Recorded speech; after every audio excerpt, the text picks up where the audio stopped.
Hi guys, it's me. It's the 16th of August in 2013, and I'm here to tell you, of course, as it is a pretty nice day overall.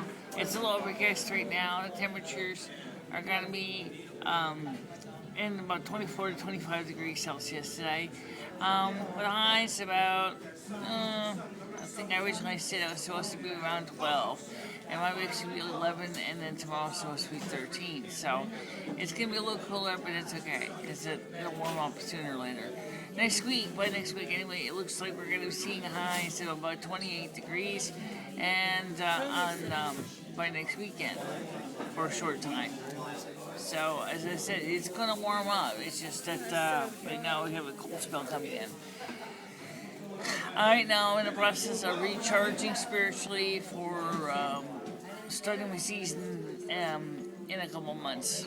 And also, I'm losing weight. But the problem is right now, is when I was heavier, my underwear elastics had stretched out. Now they're starting, I put the same underwears on, and they hardly stay on. So I need to get some new underwear, because now it's getting to be too big for me because of the elastics.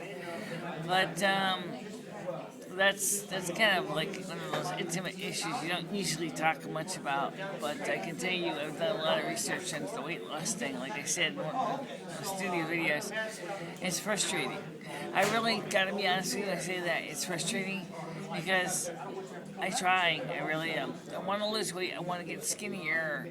But every time I try to lose weight, it's like I always run into, some personal hardships. But the thing that frustrates me and probably frustrates a lot of other people is the fact is that the weight loss people keep coming up with conflicting ideas of what you're supposed to do. Some dietitians say you're supposed to do A, some say you're supposed to do B, some say you're supposed to do C, some say you're supposed to do none of those and do D. And I'm not sure. I tried obviously reducing my intake. To try to lower my caloric intake. That didn't work. I tried to eat the same as I always do and just cut back on some of the sugar, and that seems to work some. But it still sucks is I still feel like, okay, I really feel hungry sometimes, so like I want to eat really, really, really eat. And I can't, because I know I'm trying to lose weight, but I tried to cut back on the snacks. Last night I splurged on some ice cream because I was hungry and was sick and tired of just basically eating popcorn. Which, popcorn is good, it's fiber. It's good. I mean, just when you make popcorn, just make sure you use something like corn oil and or even olive oil. If you're gonna yes, popcorn does pop very well with olive oil. I know that from experience, and you don't have to use extra virgin either. You can just use your good old virgin olive oil, and we'll just make sure to watch the temperature of the oil on the stove, because it's the Mythbusters have proved with any kind of oils, if they flash in the fire, that's obviously going to ruin your day. It's certainly going to ruin your popcorn. And if you improperly handle a fire, it can definitely ruin your kitchen, worse, your house and you. So, let me just give you a piece of advice about that. If you're going to use any kind of cooking oil and it flushes in a flame, put a lid on the pot. And then turn off the heat if you can. Put a lid on the pot or cover it. Don't use water on the fire, grease fire especially. Just cover the pot and let the flame snuff out. Obviously, when I make popcorn in the big pot, I use a heavy plate anyway. So if it was ever to flash in the fire, all it would do is it would just run out of oxygen and just go out. But I always say watch the cooking temperature anyway and make sure it doesn't hit the flash point. But that's something that you can always find out any more about that from your local fire department as far as cooking safely with oils. And also any kind of a cook or a chef at the Culinary Institute would tell you the same thing I'm telling you now.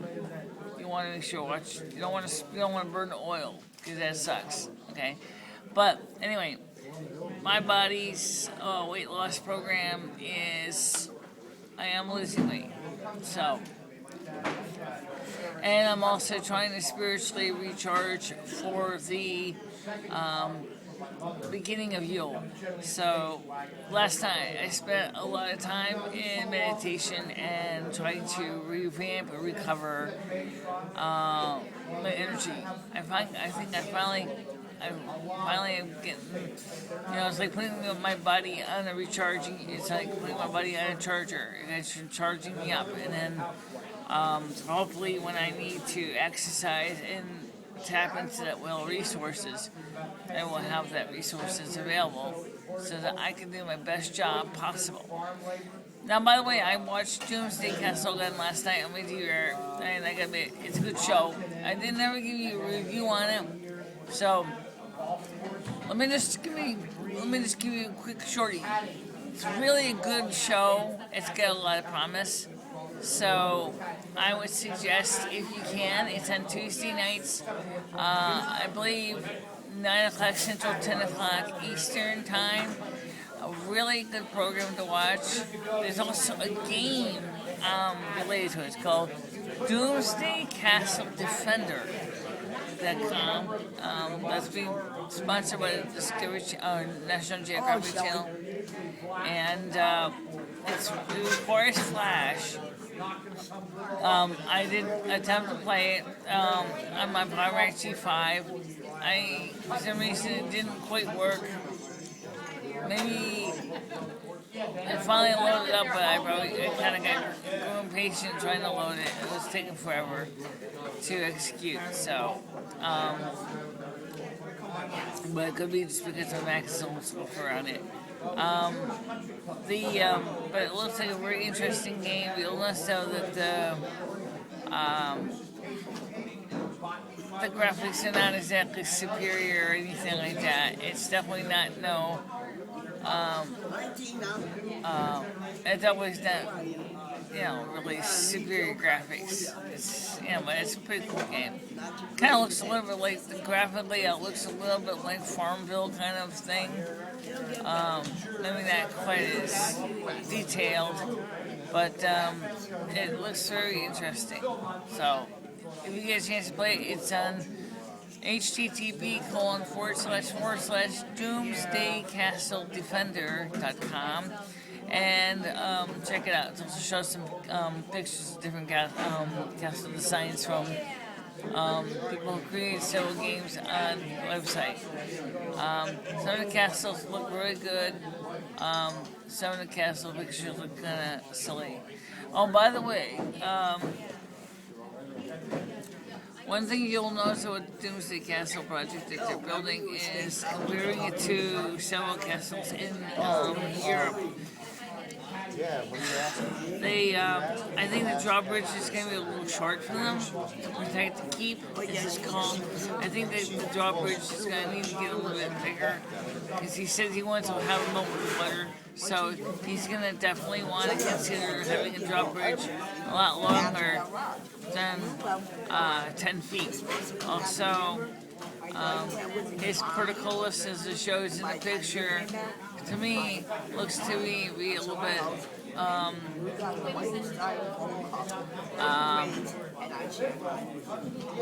know it's heavy material, but I think it looks like it's a little bit insubstantial compared to the European castle designs for portcullis. So I think he's going to definitely have to seriously strengthen it up. Also, the square turrets with the I think that was, in one sense, design-wise, it's pretty good. But it's just, it's just, I just think the castle design isn't exactly what I would have done. I think I would have done it differently, but that's just me, because I was looking at the different designs of castles last night, and I would have built a bit differently than needed. But no matter what, good show, worth watching, and it's really does show the kind of detail that he's going into to protect his family. So, talk to you soon, and I hope we'll do another studio video soon. Bye bye.